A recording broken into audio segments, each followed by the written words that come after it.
All right, so for the first time, I'm reviewing my watch collection.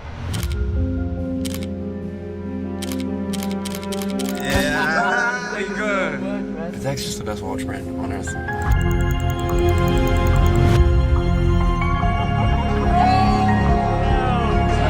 Thank you very much. I already have this watch right here.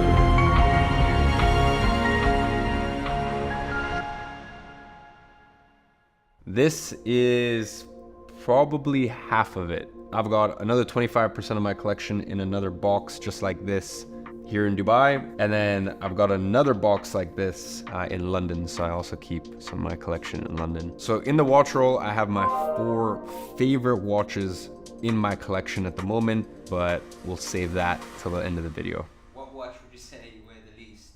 I guess in the half of the collection that I have here today, probably this rose gold Daytona with black dial. I've got quite a few white gold Daytonas there in the rest of my collection in the other box that doesn't get as much wrist time. And you'll notice that there's still quite a few scratches on here, and that's because any watches that I personally don't wear that much, I give to my friends to wear. So this has gotten a lot of wrist time on my friends' wrists, but for me personally, I'm just not a massive fan of rose gold and white gold Daytonas, at least compared to a platinum Daytona, or for example, something like this.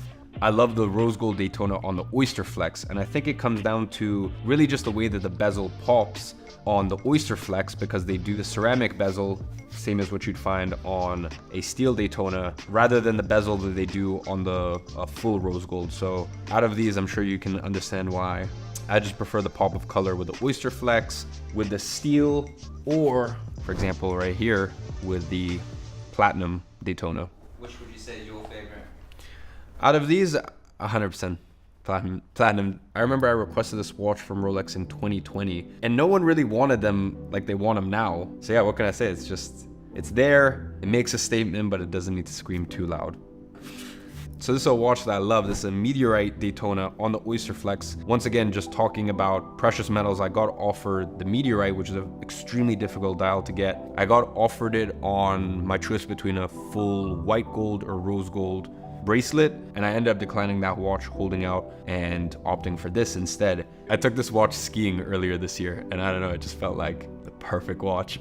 Like in the snow. In here I have one more. I actually wish I'd put less Daytonas in this box. I wish I'd taken some of my other watches. I have one more Daytona, white gold, blue dial. Once again, what can I say? Beautiful watch, classic watch, timeless watch. Because it's white gold, wow, this has a lot of scuffs. I think this has been with my friends far more than me. So whoever abused this watch, wow. I didn't realize until now. It's definitely very scuffed up, but at least my friends got some good enjoyment out of it. I think I have one Vacheron in here. So this is the Vacheron Overseas. This is the second Overseas that I have. So what I love about this watch, which is also same with the Cartier Santos. So this is one of my skeletons. This is a steel. I've also got a rose gold. I don't really wear this watch much anymore. So Alex, my head of production, this has basically just been his watch this entire year. Yeah. So yeah, Yeah, your daily beater. Don't worry about it, don't worry about it. There'd be chunks out if I was wearing it. I'm the worst with it. So anyways, as I was saying, the thing I love about this is just this easy link system with the bracelet. So you can take this off as such, and then now you've got the rose gold bracelet off, and I don't have the strap here with me, but you can put like a navy strap on. I've got a navy strap to match the dial. I think without a doubt, of any brand, this has the most beautiful blue. It's honestly just mesmerizing. I know that sounds like dramatic, but you can just look at it in so many different lights. The sunburst effect. Yeah, honestly, incredible dial. Great brand, great watch. And I feel like if you see someone with a Vacheron, you know that they're probably a bit more of a serious collector than just wearing a Royal Oak or an Atlas or something like that. Let's talk about that AP. This one. Yeah. Big boy. Big boy. So I'm not really a fan of offshores. I'd been offered a couple offshores in the past, was never that interested. It's a 42 millimeter offshore, and it's also titanium, so it's very light. Usually offshores are very big, they're very bulky, and fair enough, this watch is still very bulky. But I don't know, just quite light, and it's big, but it's not a 44 like some of their other offshores. So I just thought, you know what, I need an offshore in my collection. It doesn't get that much wrist time, but sometimes, for example, when I'm going on holiday, short little trip somewhere, you know, this makes it outside of the watch case. Show us something that is a heavy hitter. Okay, I'll give you what other people would consider. I mean, I'll be honest, there's a lot of heavy hitters in here, but like one that people would most certainly consider a heavy hitter, and then one that the watch community. So this is a 3501. This is not the 3502 with the open case back. It's the 01 with the closed case back. This watch is extremely light. I have it on the Velcro strap. Over the years, I've played around with having this watch with the deployment clasp, as well as some of my other RMs. I put them on deployment clasps, but like I always just keep coming back to the Velcro. I know it is insane. It's absolutely ridiculous to have a watch that's worth $300,000 on Velcro, but that's RM. RM to me is about just not taking yourself too serious. It's comfortable, it's light. As I said, that's why I like the Velcro. That's why I avoid the deployment clasp. So I'd say another one that would be considered a heavy hitter is one of my recent pickups. This I've been waiting for some time from Patek. This is a world time, but it's not just any world time. It is an enamel world time. So actually just a couple months ago, I was at PP6, which is Patek's manufacturing plant. And that was a super cool experience. Patek flew me out to Geneva on the jet. I got to spend a couple days there. I got to sit down and have lunch with their CEO, and one of the arms of their manufacturing plant was their enameling facility. So basically I got to learn about the whole enameling process. And I will say, when you go to the factories of these manufacturers, it genuinely does just give you a totally new appreciation for these watches. So I would definitely say that anyone who's into horology, this would be a heavy hitter for them. So just going back to complications, this is a white gold Nautilus 5740. I'm not gonna sit here and pretend to be Nico Leonard and know all the numbers and all the different references. I am a collector, I'm not an expert, so I do wanna just make that clear. I'm not gonna be able to tell you too much more about the watch, except for the fact that I believe it's the most complicated Nautilus. It's white gold, and it looks beautiful. Would you say it's your favorite out of that box? No, I'd say that out of this box, it's probably either the enamel dial or this, which is a rose gold Aquanaut.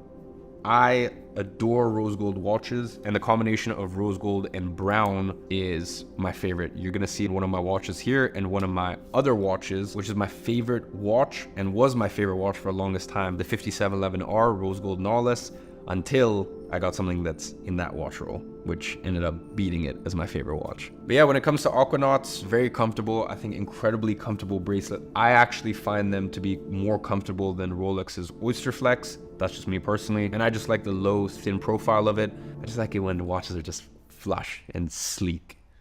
Yeah, so I love this watch. Let's see, if we want to go back to Rolex, we've got a couple day dates in here. This is the 60th anniversary green olive dial. This is an example in white gold, and this is an example in rose gold with a diamond bezel. I'm not a massive diamond guy, to be honest, and if it is diamond, obviously it has to be factory. But I don't know, sometimes it's fun to just mix it up, have a little bit of little pop of shine. I'd say that there's still a lot of stuff that I really need to explore. I pretty much only got Rolex, Patek Philippe, Richard Mille, AP, Vacheron, Cartier. I feel like I still have a lot of collecting to do. I don't know moon swatches. I do have a lot of moon swatches, that's correct. I was wearing one when I started. Moon swatches are just cheap. They're just fun. I put them on these rubber straps, and yeah, it's nice if you're ever in Europe and you don't want to get your arm chopped off. It's a good little fun watch to wear. Let's see, what else do we have in here? We've got Batgirl. Some people like it on the Oyster bracelet. I personally like it on the Jubilee. I actually really love this watch. I don't know, it's a good watch. Good watch. Pepsi, I think I've already talked to you guys about this. This is a white gold, this is not the steel. The steel, I believe, has a darker dial. So yeah, white gold, but for 99% of people, you would never be able to tell the difference. Rose gold AP, once again, on the theme of thin profile watches. I just really love the jumbos because they're thinner, more flush. Some of the AP cases can get kind of big, which is great for certain occasions, but just day to day, I don't know, I just like the thinner profile of it. So I've got this watch as well in platinum with the green dial, and that watch is crazy watch. Super difficult watch to get. And then let's see, the last one to talk about here is probably this, which is the 5205G. This is a white gold piece from Patek. at the moment I've got it on this sort of canvasy strap. I've had this watch for maybe 4 years, 3 years, 4 years at this point. Once again, it's got this blue sunburst dial. Great watch, beautiful, 38 millimeters. So a little on the smaller size for my wrist, but it's just timeless. It's a timeless size. Is going to be appropriate and hold its own. So yeah, this is a great watch. And then now getting into my favorite pieces in my watch collection at the moment. Obviously, as a collector, that changes month by month, but they are some heavy hitters. I will say that. So these are the 4 watches that have been in my rotation the most and gone the most wrist time as of late. This is my favorite watch ever. If I had to have one watch for the rest of my life, it would be this. It is the 5712R. It took everything that I loved about the 5711R and just made it even better. One big thing that they added on this is the extension. So if you press here, and you can do it on both sides, it can make the watch longer. It can make the bracelet longer, and obviously that is very useful on hot days. You can, increase the extension, then that gives you some extra wrist space. Right now it's quite cold, so this slides back quite a lot. For me, I don't know what it is, but with Patek, like sometimes I feel it's inappropriate to wear rose gold in certain situations, but like, I don't know why with this watch, I just feel like it's not screaming. Like, I just feel like it's so elegant. So even though it is rose gold, even though it can be perceived to some people as flashy, for me, it's just stunning. What a watch. What a watch.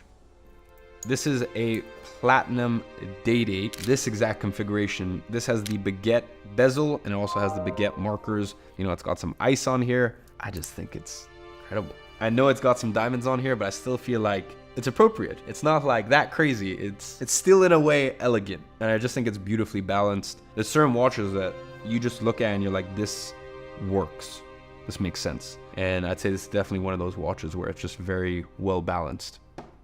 Now, the next watch is incredible. Absolutely incredible.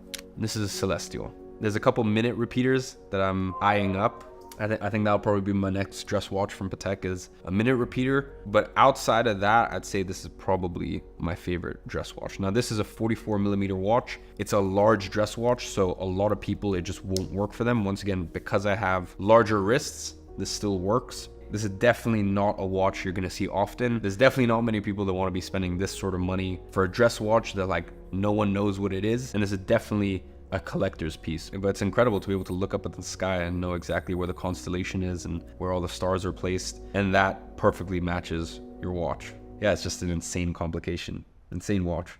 And the last watch is a watch that has been in my rotation ever since I got it. I was in love with it. And even when I first started getting into Richard Mille, this was the watch that from day one I told them that I wanted. This is a 6702 and they have a few variations of it. This is the Zverev, I believe. And this watch is so insanely light, but as you're gonna see, as is a theme with a lot of my other watches, I like thin profile watches. So this is a RM. This gives you that comfortability, that lightness that you get with Richard Mille, but without, that extra chunkiness. So for example, if you take it compared to the 3501, just check that out. You can see how much extra the 3501 protrudes out compared to the 6702. Yeah.